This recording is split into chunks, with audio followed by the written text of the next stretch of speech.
Fé cega e pé atrás. O novo e vivo caminho da reabilitação integral.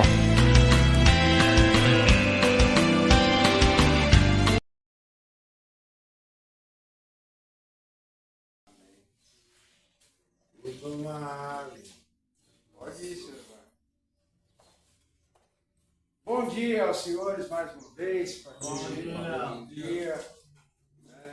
Hoje é sexta-feira, dia 7 de fevereiro de 2025. Estamos em Azulita, Matheus Leme, Minas Gerais. Estou longe de casa. Mas Deus sabe de todas as coisas, né? Isso não é só uma força de expressão, não. Deus sabe de tudo mesmo. Ele sabe o que passa no meu coração. Ele sabe o que passa no coração das outras pessoas. Ele sabe o porquê, tudo tem um motivo, né? Fala para a minha vida e para a vida de ontem. Essa semana eu comecei anteontem uma série que se chama Manifestações da Adicção. Né? Algumas características dessa doença, desse problema, né? Que nos aflige como seres humanos, né?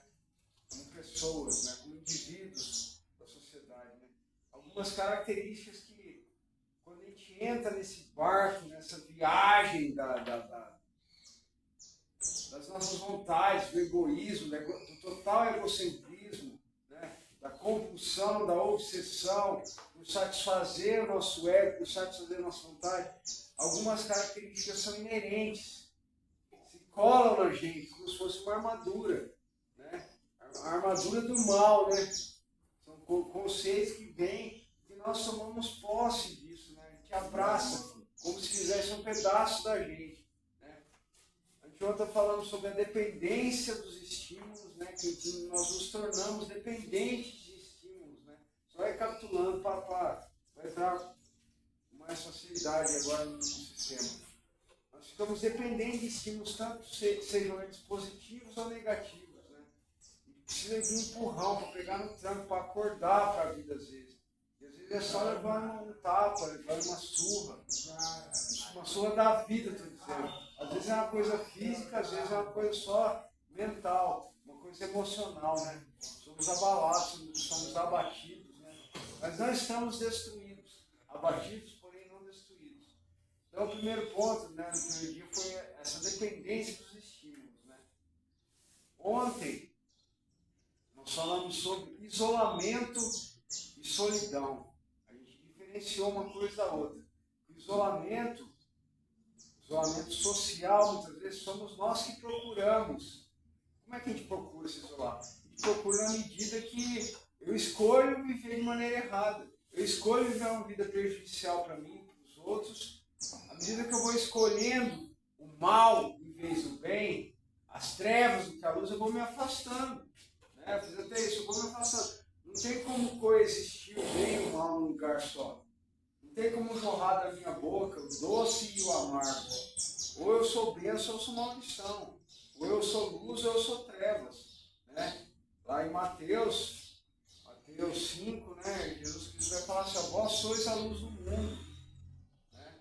Vós sois o sal da terra, a luz do mundo. Fala assim, ó, no 5,16, é um dos versículos que eu mais gosto na palavra. Fala assim, ó: assim também brilhe a vossa luz diante dos homens. Assim também brilhe a vossa luz diante dos homens, para que os outros vejam as vossas boas obras, para que os outros vejam na sua caminhada ser diferente. Glorifiquem a Deus, ao poder superior que está no céu. Os outros vão ver a sua caminhada e falar: meu, aconteceu alguma coisa com esse cara, o que mudou? Ele de repente d'água para o vinho, né? D'água. Eu ouvi uma vez, cara, lembrei disso agora, foi d'água para o vinho. Eu estava na 8ª série, em 1994, tinha uma coordenadora na escola, a dona Thelma. Ela meio brava, assim, meio séria, mas uma pessoa muito competente no que ela fazia. E eu era um aluno bom, cara, antes, no ginásio, que chamava ginásio antes. Eu era um aluno bom, tinha notado, tinha um bom comportamento, vivia de acordo com o que eu tinha aprendido ainda, né? Aí, em determinado momento, eu comecei a me rebelar, ainda juvenil ainda. da oitava série final do ensino, do ginásio, né? E pai, comecei a tirar umas notas baixas já e tal, mudar, e ir para a diretoria, porque o professor reclamou de mim, o professor tirava da sala. Aí ela veio em determinado momento e falou assim, Neto, você mudou do vinho para a água. Contrário. E ela ainda falou assim, ó, e água suja. Isso eu nunca mais esqueci, velho. 94, nós estamos em 2025. Há 30 anos, né? 31 anos. Eu nunca mais esqueci disso. Quer dizer, a gente fala assim, mudou da água para o vinho. Quer dizer, igual Jesus fez um milagre, mudou da água para o vinho. Vinho de melhor qualidade ainda do que tinha antes. A gente faz efeito reverso, né? O homem caminha, o ser humano, quando está, igual está falando, indo para o mau caminho, você mudou da água para o vinho, e do vinho para a água, quer dizer, e água suja. Cara, fiquei pensando aqui lá, precisa mudar algumas coisas dentro de mim. Mas não foi suficiente. E palavras de efeito, igual essas frases que eu falo para vocês, pode surtir efeito agora, vocês olhar para mim e pensar e, pô, o cara tá certo. Mas se eu não tomar uma postura, se eu não me apropriar disso como uma verdade de vida, como uma atitude, vai ser só essa meia horinha aqui. Daqui a pouco você vira as costas, você nem lembra o que eu falei. Daqui a pouco você vira as costas, vem um camarada que pisa no teu pé, você já manda o cara para aquele lugar, ele já vira um fular isso aqui, você vira um negócio. Né? E a sua vida que está em jogo. Então nós falamos sobre isolamento e solidão, e hoje nós vamos falar sobre uma terceira característica, uma terceira manifestação, que é a morte do diálogo. A morte do diálogo. Quando eu deixo de conversar, quando eu deixo de trocar uma ideia, quando eu deixo de me relacionar. Né? Lembra que ontem eu falei que uma das sugestões para não ter isolamento, para não ter a solidão, é você reforçar, ter uma rede de amigos, uma rede de contatos, você ter uma rede de socorro. Você tem uma rede de socorro para ter quem pedir ajuda. Né? Você vai atrás, você cria essa rede. Oh, me ajuda, Servando, por favor. Fala baixo, por favor. Então a gente crê, eu tenho que, voltando agora, tenho que voltar, porque nós deixamos de nos relacionar, a gente se isola, sempre é uma corrente, é um elo ligado no outro. Quando eu me isolo, quando eu fico solitário, nem sempre solitário quer dizer que eu estou me sentindo em solidão. Mas quando eu estou em solidão, aquela coisa angustiante, eu paro de dialogar com as pessoas. Eu paro de conversar. Eu estou com a minha família, às vezes, são os barulhos do vivo. Eu falo 5 minutos no telefone com minha mãe. E aí, como é que você está, mãe? Põe 20 conto de cantina para mim. Estou precisando de tchau. Exigência atrás de exigência. Né? Eu tenho que ter a última palavra. Né? Mãe, traz isso aqui, isso aqui, isso aqui, isso aqui, isso aqui. Ou muitas vezes estamos em casa e a gente não tem conversa com a nossa família. Cada um seu celular ali, um para cá, outro para lá. Nem se senta junto na mesa mais para ter uma refeição. Né? Cada um vai para o seu quarto, cada um tem uma tela no quarto. Não precisa nem de tela, mas nem televisão está obsoleto já. É o celular. Pega o celularzinho e fica no celular mexendo o dia inteiro. Né? Cada um, a gente vê no shopping muito isso aqui. Um bando de amigos, né? Sentados, de colegas que saem, tudo sentado assim, ó. Cada um no seu celular. Cada um no seu celular. Sentado um do lado do outro, ninguém. Às vezes eu estou conversando, por exemplo, o seu marido aqui. Eu estou conversando com o seu marido, só que eu não troco uma ideia no olho no olho, no tete a tete, eu troco ideia pelo celular. É mais fácil ser informal, é mais fácil ser impessoal. Aí é mais fácil eu xingar, é fácil eu desprezar, é fácil eu ser hater, né? É fácil eu cancelar. Eu cancelo esses termos atuais que tem hoje, essas besteiras que tem hoje. Né? Eu odeio as pessoas, por odiar uma coisa em si mesmo, que isso tem um fim em si mesmo, né? Sabe? Então, a gente não se senta mais para conversar na mesa, não tem mais assunto. O que eu converso? Só falo besteira. Né? Ou meu papo é superficial. Ah, tá calor hoje, né? Tá, você viu? Nossa, você viu o Coringão ganhou ontem? Aí morre aí, aquele papinho raso. A gente não tem mais uma conversa profunda. Às vezes a gente não sabe nem conversar mais. Aquela coisa, a gente perde, né, as funções mentais e emocionais mais elevadas, como a consciência e a capacidade de amar, foram altamente afetadas pelo nosso uso de drogas. Então nós perdemos conhecimento, perde informação, perde interesse por ver o noticiário, por saber o que está acontecendo no mundo, por saber o que acontece com os outros. Né? Morre alguém, você não está nem aí. Aconteceu com a sua família, alguém, você não está nem sabendo. Casou, morreu, foi sepultado, você não está nem sabendo. Porque a gente não conversa. Né? É a era do ego, né? Vivemos na era do ego. Ou seria a volta à era do gelo. Né? Que antes tinha a era do gelo, antes a gente fala, né, nas eras geológicas e tal, era do gelo, o gelo dominou e congelou tudo e tal, matou um planeta inteiro. Nós voltamos para isso mesmo, porque nós estamos frios, pessoas calculistas, pessoas que só pensam em si mesmas, pessoas egoístas, egocêntricas, né, são sinônimos. Né?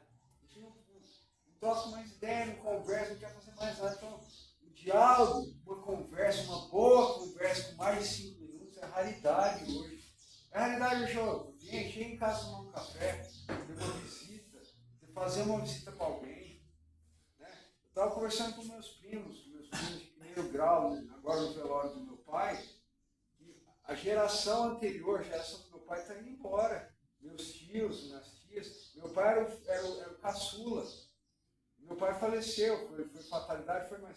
Meus tios mais velhos, vários já foram. Né?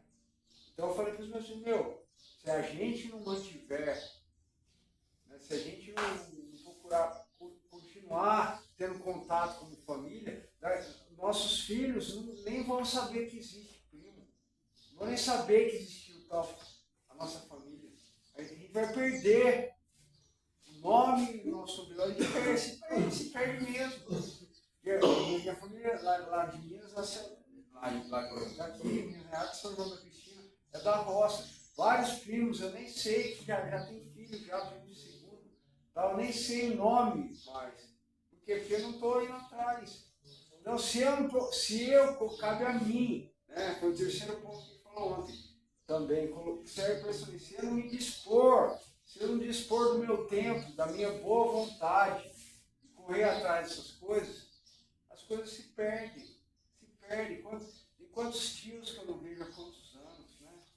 Então, cabe a mim ter essa disposição de ouvir também, às vezes, de estar, por exemplo, aqui, ó, de sentar para trocar uma ideia, o cara está embarulhado. Ô terapeuta, chega aí, deixa eu trocar ideia com você.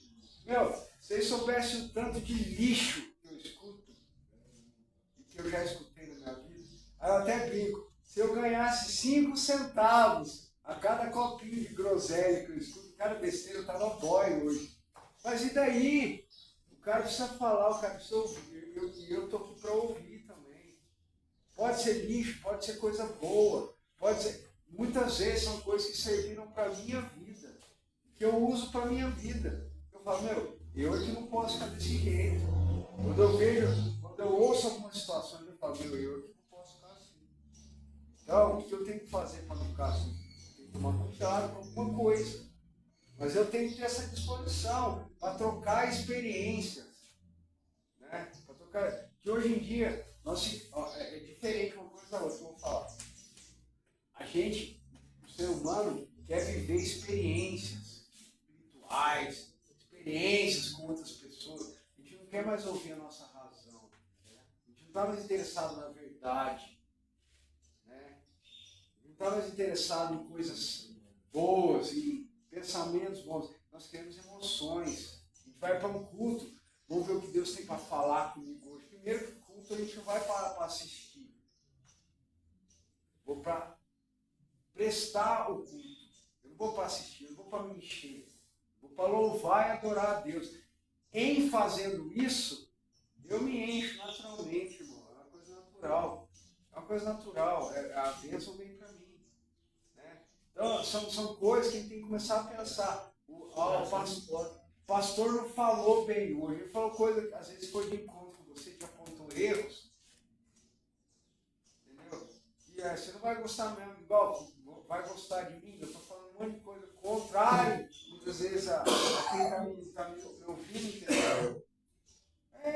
Eu falo da verdade, eu procuro falar a verdade. E se eu não estiver vivendo o que eu falo, coitado de mim. Nossa Senhora, perdão, nossa Senhora, mas uma maneira de falar. Né? Se eu não estiver vivendo aquilo que eu falo, igual já aconteceu, o castigo é alto, o castigo pesa muito mais. Né? Porque quem é muito é dado, muito é cobrado. Então, se você tem a condição de fazer isso, faça bem feito. Tudo que você tiver a mão para fazer, faça bem feito. Mas voltando à morte do diálogo, por que nós deixamos isso acontecer? Por que é tão raro hoje em dia ter uma troca de experiência? Eu contar como é que foi essa sua viagem, como é que está seu trabalho? Vou falar disso agora. Hoje você vê um rapaz, eu 40 anos de idade, né? O cara não tem um ambiente para chegar até uma mulher e conquistar ela. Sim, não tem conversa. Tem conversa, mas está pelo telefone. Sim, não, é isso que eu vou falar agora. Parece que eles estão vivendo. Aí chega os garanhão da brasileira, leva lá, o coroa metido. As pessoas, cada um vive na sua ilha hoje. Cada um vive na sua ilha hoje. No seu mundinho. No seu celular. Basta ter crédito no celular. Eu Ctrl-C, Ctrl-V, eu copio e colo mensagem dos outros, porque eu uso na internet, aqueles pensadores, né? Os bloggers, os digital influencers que sabem que tomaram de Big Brother cheio, né? De pseudo-personalidades, né? Aquelas coisas que, meu Deus do céu, aqueles pensamentos, siga o seu coração, faça, e tal, aqueles gurus, aqueles caras que sabem muito do ser humano, né? Que vão te ajudar, livros de autoajuda, para que saiam do ladrão, né? Aqueles pensamentos rasos, aquelas coisas que são paliativos, placebo, sabe? Paliativo, aquela coisa que não cura. Não cura, só passa um paninho assim, ó, tá? Pode ir. Né? É assim que pode acontecer com a gente por 3 meses depois. Se eu não quiser tratar a minha ferida, se eu não tratar o meu problema, vai ser uma coisa paliativa, não vai ser uma coisa definitiva. Não vai ser. Estou passando pano às vezes. Só estou passando assim, ó. Jogando a sujeira da minha vida para debaixo do tapete, a minha dificuldade para debaixo do tapete. Não estou enfrentando, dando nome, verbalizando para o meu poder superior, não para alguém da minha confiança, do meu problema, do meu desafio, da minha dificuldade. Verbalizar. Falta de verbalização. Às vezes eu tenho perdas, eu tenho angústias, eu tenho que chorar. E eu não tenho para quem chorar. Porque às vezes eu estou perto fisicamente, mas estou distante, milhões de léguas, interiormente, espiritualmente. Falamos ontem, às vezes eu estou cercado de pessoas, estou sozinho, aquele sentimento de solidão. Por quê? Porque eu não sei nem conversar às vezes. Isso também é escolha, meu irmão. Se eu tenho um momento meu do que eu posso tocar uma ideia, por que eu vou ficar no celular? Por que eu vou ficar assim? É escolhas que eu faço. É uma escolha igual a um vício. Eu fiquei viciado porque eu fiquei escolhendo todos os dias. Eu escolhi todo dia de novo. Eu escolhi usar a primeira vez, eu escolhi usar a segunda vez, eu escolhi usar a terceira vez. Aí eu já estava viciado. Mas é uma escolha. É uma escolha. Não adianta falar para mim que não é. Sempre foi, sempre será. Então, a morte do diálogo compreende essa autossuficiência nossa também. Está dentro desse mesmo pacote. Essa autossuficiência, eu sei tudo, eu posso tudo. O dinheiro é meu, eu trabalho pra caramba, eu já tenho meu carro, já tenho minha casa. Eu não preciso de ninguém, eu faço a minha onda. Eu não preciso me relacionar. Se você quiser me relacionar sexualmente, isso é coisa mais fácil que tem hoje em dia. É só pegar o telefone. Se você quiser ficar sozinho, tá vendo? Sozinho, só, alone, né? Alone, sozinho, solitário. Eu faço isso. É simples.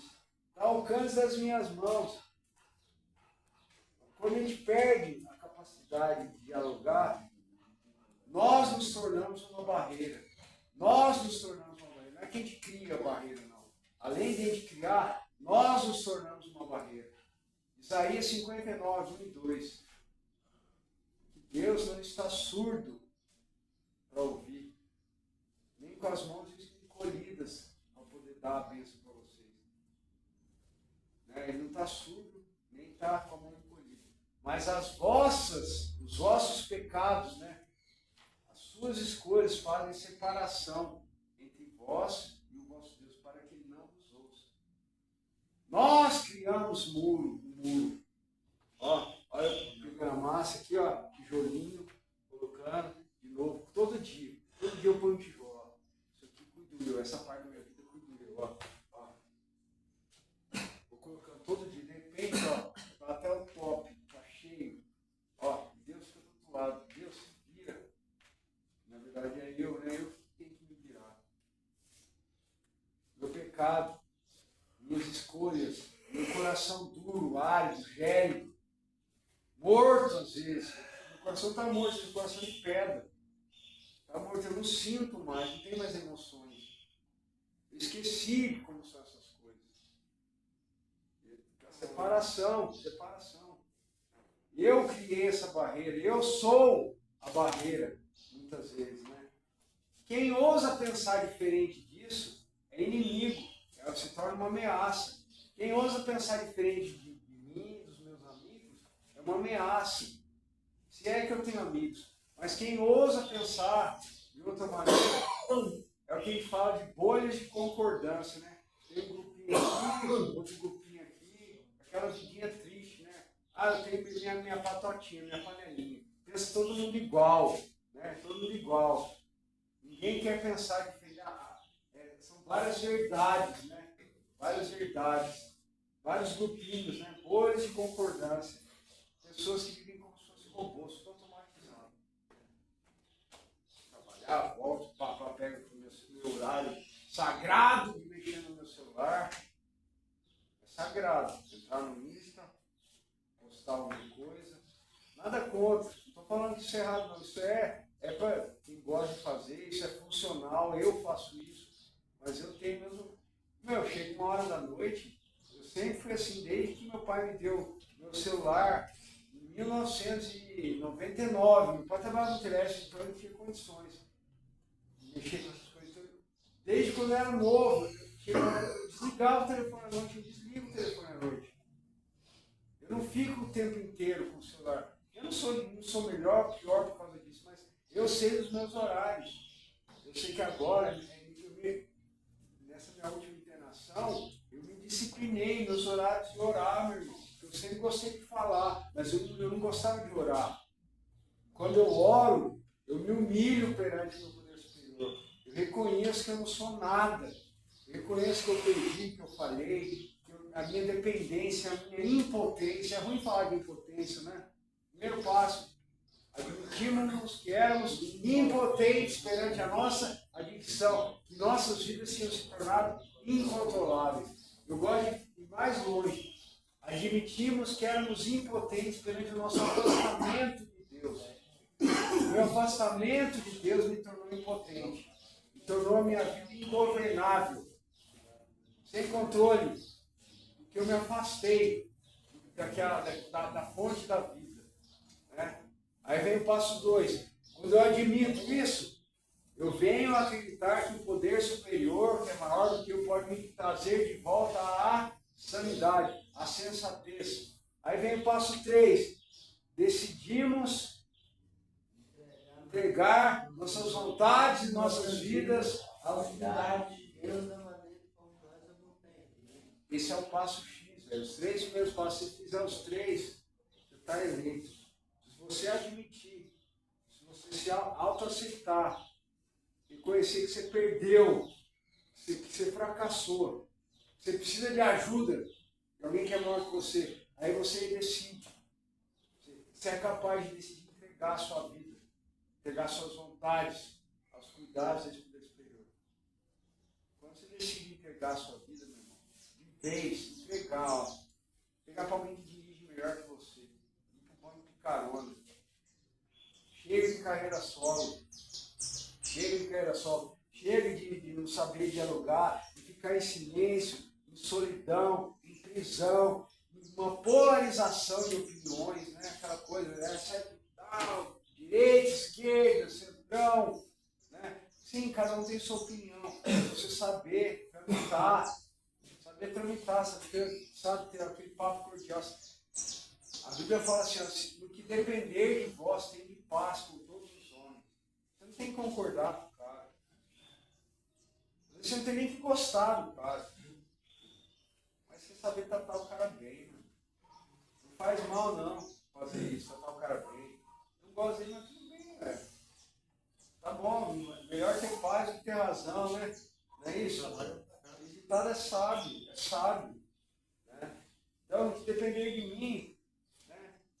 Às vezes eu tenho medo de ser contraditório, contraditório é uma opinião, quero dizer. Eu tenho medo de expor, de expressar a minha opinião. Todo mundo acha isso, eu também tenho que achar isso. Todo mundo está fazendo errado, eu também tenho que fazer errado. Porque tal pessoa fez isso. Então eu também posso fazer, tenho legalidade para fazer isso. Eu tenho. Todas as coisas me são lícitas, mas nem todas me convêm. Tudo me é permitido eu fazer. Mas eu não vou ser dominado por nada.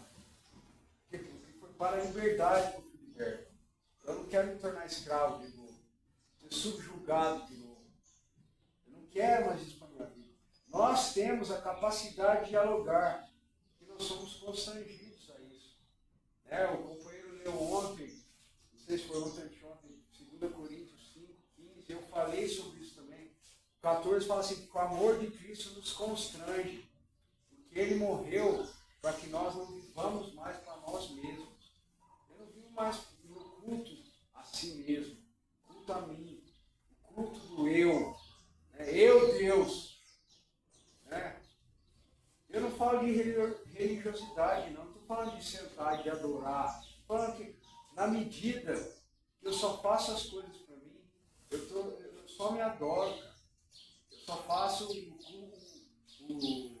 tudo, eu me glorifico, eu me auto-glorifico. Eu só penso em mim. Quanto mais eu sou egoísta, quanto mais eu quero fazer isso, mais eu me afasto de Deus. Mais eu me afasto e menos eu falo. Eu não falo nada. Para que me relacionar? E os outros também não vão querer falar contigo, meu. Aquele cara é um babaca, é um egoísta, é um ambicioso. Pode ser ambicioso, sim, mas de outra maneira. Da maneira certa, tem ambições corretas. Não sou uma pessoa tão ambiciosa que se torna gananciosa, que torna querer atropelar tudo. Aquele cara é um soberbo, não um arrogante. Ele só fala dele, só sabe falar dele. Né? As pessoas se afastam nessa nossa geração pós-modernista, que se julga tão sábia, relativismo, tudo é relativo, pluralismo, há várias opiniões, várias coisas. Uma geração tão esperta, né? Tão tecnológica, está burra, não consegue trocar uma ideia. Romanos 1 vai falar de nós, julgando-nos sábios, culcando-nos por sábios, tornando-nos loucos. Se você acha sábio, mas esse é burro. Sabe? A gente muda todo o mandato cultural que nos foi dado de subjugar as outras espécies, de dominar, de crescer, de multiplicar. Esse crescer e multiplicar não é só para fazer sexo e encher a terra, não. É para relacionamento. Deus é um Deus relacional. É um Deus que se comunica. É pessoal, é uma pessoa. Pai, Filho e Espírito Santo se relaciona com a gente. Você pode orar, você pode ler a palavra. Por isso, pelo que se relaciona. Então, nós aprendemos a nos relacionar com as outras pessoas também. Ninguém nasceu para viver sozinho. Como é que fazer? Não é bom que o homem esteja só. Aí Deus vai lá e cria a mulher. Só que aí ela, não estou falando que a mulher que é o problema não, mas aí ela foi lá, e no momento lá em Gênesis 3, ela viu que o fruto era bom, desejava para comer, que ela queria saber, que foi lá e comeu sem dialogar com o esposo dela.